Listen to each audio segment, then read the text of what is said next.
आइए हम लोग आज देखेंगे यूक्लिड की ज्यामिति का परिचय। ठीक है, आइए पहले हम लोग देख लेते हैं ज्यामिति। व्हाट इज़ द ज्यामिति? ज्योमेट्री क्या होता है?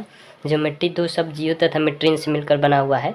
जियो का मतलब होता है पृथ्वी या भूमि, और मेट्रिन का मतलब होता है मापना। ठीक है, ये यूनानी भाषा है। ठीक है, तो ज्योमेट्री का क्या मतलब होता है जी? पृथ्वी या भूमि को मापना। ठीक है, असल में इसकी उत्पत्ति यहीं से हुआ। ठीक है, हम लोग यूक्लिड के ज्योमेट्री के बारे में पढ़ेंगे। ये ज्योमेट्री गणित की एक शाखा है। इससे संबंधित जितने भी उस समय यूक्लिड के ज़माने में जो गणित के संबंधित ज्यामिति के संबंधित जानकारी थी, यूक्लिड ने अपने एक बुक एलिमेंट्स नामक बुक में उसको लिख रखी थी, और उसमें कुछ परिभाषाएं दी थी जो मैं आप लोगों को दिखा रहा हूँ। यूक्लिड ने अपने पुस्तक में कुछ परिभाषाएं दी थी। जैसे इसमें लिखा गया है, एक बिंदु वह है, यानी बिंदु वह है जिसका कोई भाग नहीं होता, उसमें कोई डायमेंशन यानी चौड़ाई लंबाई मोटाई नहीं होता है, और उसे एक रेखा चौड़ाई रहित लंबी होती है, यानी एक रेखा जो है लंबी होती है, ऐसे लंबी होती है, उसमें जो है मोटाई नहीं होती है, मतलब उसमें चौड़ाई ये नहीं होती है। ठीक है, ये सिर्फ लंबी होती है। ठीक है, एक रेखा के सिरे बिंदु होते हैं, यानी एक रेखा के जो सिरे होते हैं वो बिंदु होते हैं, ये लास्ट पॉइंट ये बिंदु होते हैं। ठीक है, एक सीधी रेखा ऐसी रेखा है जो स्वयं पर बिंदु के साथ सपाट रूप से स्थित होती है। सीधी रेखा क्या है? वो बिंदुओं से मिलकर बनी होती है। उन्होंने कहा ऐसे ये बिंदु है, इस पे सपाट रूप से ऐसा स्थित होता है। ठीक है, और उन्होंने कहा कि पृष्ठ वह है, सरफेस, जिसकी केवल पृष्ठ वह है जिसकी केवल लंबाई और चौड़ाई होती है। पृष्ठ किसको कहते हैं? पृष्ठ जैसे हम ये जैसे एक कोई चीज़ ले लिए हम लोग, एग्जाम्पल के तौर पे ये बुक ही हो गया, तो बुक का ये ऊपरा भाग है ना, ये पृष्ठ हुआ। तो उन्होंने कहा इसमें लंबाई होती है और चौड़ाई होती है। कैसे लंबाई होती है चौड़ाई होती है?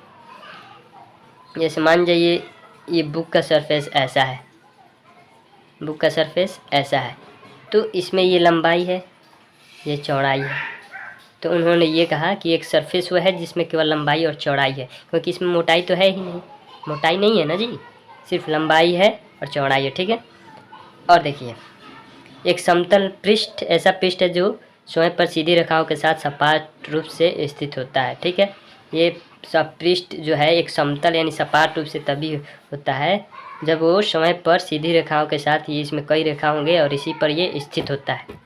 जैसे ये रेखा है ना, कई रेखा हो जाएगा, इसी पर इसको में से मिला देंगे तो ये एक पृष्ठ हो जाएगा। ठीक है, ये दिया हुआ है कि इन परिभाषाओं से प्रारंभ करते हुए यूक्लिड ने कुछ गुणों को बिना सिद्ध किए सत्य कथन मानने की कल्पना की। उन्होंने वास्तव में जो कल्पना किया था ना, वो वास्तव में सच था, और उनको उन्होंने दो भागों में बांटा था, एक तो एक्सियम अभिगृहित और एक पस्चुलेट।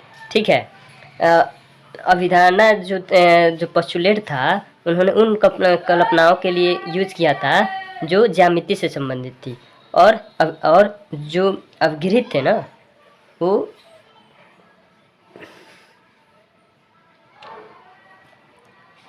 और दूसरी ओर सामान्य अवधारणाएं अवगृहित जिसको कहा गया है, वो कल्पनाएं थी जिन्हें उन्होंने निरंतर गणित में प्रयोग किया, जो ज्यामिति से विशेष संबंध नहीं रखता था। ठीक है, अब देखिए आइए इसके कुछ अवगृहित है उसको देख लेते हैं। अवगृहित क्या है जी? अवगृहित एक्सियम वे वस्तुएं, मतलब अवगृहित जो ज्योमेट्री से वैसे संबंध नहीं रखती थी, लेकिन गणित में इसका यूज होता था। ठीक है, तो वे वस्तुएं जो एक ही वस्तु के बराबर है, एक दूसरे के बराबर होती है।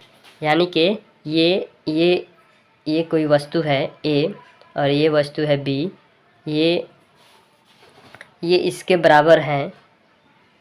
वे वस्तु जो एक ही वस्तु के बराबर हैं, ये ए और बी दो वस्तु हैं, ये सी के बराबर हैं, तो ये ए इक्वल टू बी होता था। ठीक है, यदि दो बराबरों को बराबरों में जोड़ा जाए तो पूर्ण भी बराबर होते हैं। यदि दो बराबरों को, दो नंबर का देखिए 4 है और 4, ये दो बराबर है ना, ये दो बराबर हैं, तो इसका पूर्ण क्या होगा जी? 8, यानी कि 4 4 8 दोनों बराबर होंगे कि नहीं? अब देखिए यदि दो बराबरों को बराबरों में से घटाया जाए तो शेषफल भी बराबर होते हैं। 4 - 4 = 0, सब सत्य थे। ठीक है, पूर्ण अपने भाग से बड़ा होता है। ठीक है, ये एक लाइन है, इसका एक कट कर लीजिए छोटा सा लाइन, तो ये पूर्ण हो गया, ये इसका भाग है, तो इससे इससे ये बड़ा है कि नहीं, ठीक है। एक ही वस्तुओं के दुगुने परस्पर बराबर होते हैं।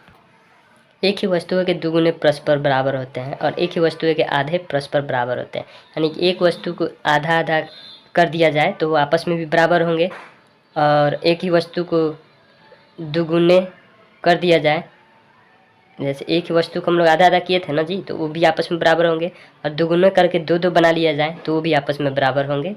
इसको बेहतर आप किताब पढ़ के समझ लीजिएगा। एक शांत रेखा को अनिश्चित रूप से बढ़ाया जा सकता है। आजकल की परिभाषा में हम लोग क्या देखते हैं, इसको एक रेखाखंड मानते हैं जो एक शांत होता है और दोनों ओर बढ़ाने पर ये एक रेखा बन जाता है, ठीक है। किसी को केंद्र मानकर किसी त्रिज्या से एक वृत्त खींचा जा सकता है। इसको केंद्र मान लेंगे और इसकी एक त्रिज्या ले लेंगे तो इससे एक वृत्त खींचा जा सकता है, ठीक है। सभी समकोण एक दूसरे के बराबर होते हैं, और यदि एक सीधी रेखा दो सीधी रेखाओं पर गिरकर, यानी कि एक सीधी रेखा दो सीधी रेखाओं पर गिरकर अपने एक ही दो अंतःकोण इस प्रकार बनाए कि इन दोनों कोणों का योग मिलकर दो कोणों से समकोण हो, दो समकोणों से कम हो, तो वे दोनों सीधी रेखाएं एक अनिश्चित रूप से बढ़ाए जाने उसी योग मिलती है जिस ओर यह योग दो समकोण से कम होता है। ये सीधी रेखा दो है, इस पर एक सीधी रेखा गिर रहा है, तो जिधर तो ये दोनों रेखा जब बढ़ाई जाएंगी तो उसी ओर मिलेंगी, अनिश्चित रूप से बढ़ाई जाएंगी, तो जिधर ये दोनों कोण अगर जोड़ेंगे, ये 180 डिग्री से कम होगा, उसी ओर अगर ये दोनों रेखा बढ़ेगी तो वो मिलेंगे, ठीक है। अब देखिए अवगृहित क्या है। अवगृहित और अभिधारणा, एक्सियम और पोस्टुलेट कल्पनाएं थी जो उन्होंने कल्पना किया था, और वो क्या होती है, वो एकदम सत्य होती है जिसे सीधे नहीं किया जा सकता।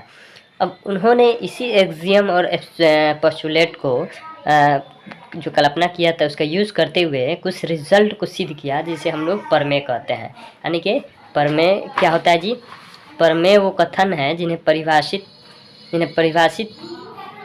परिभाषाओं अवगृहीतों पहले सिद्ध किए कथनों और निगमनिक तर्कन द्वारा सिद्ध किया जाता है, ठीक है। अच्छा, अवगृहित और एक्सियम पढ़ लिए। 5 अवगृहित जो अवधारणा था यूक्लिड का, 5 अभिधारणा था और उसके कुछ अवगृहित थे, इसके बारे में जान लिया। आइए एक्सरसाइज बनाते हैं। एक्सरसाइज क्या कर रहा है, एक बिंदु से होकर केवल एक ही रेखा खींची जा सकती है। एक बिंदु से होकर केवल एक ही रेखा खींची जा सकती है। पहला जो है असत्य है, ठीक है। पहला जो है असत्य है क्योंकि एक बिंदु है, ठीक है, एक बिंदु है, इससे हम लोग अनंत रेखा खींच सकते हैं, एक ये, इसलिए ये असत्य है, इसे आप देख भी सकते हैं। दूसरा देखिए क्या कर रहा है, दो बिंदुओं से होकर जाने वाली रेखा, मतलब कह रहा है दूसरा कि दो बिंदु है, इससे जाने वाली रेखा अनगिनत हो सकती है, इससे दो बिंदु से एक ही रेखा जा सकती है। ये असत्य है क्योंकि ये अवगृहित 1 देखिएगा आप लोग, अवगृहित 1 से ये प्रूफ हुआ है, ठीक है।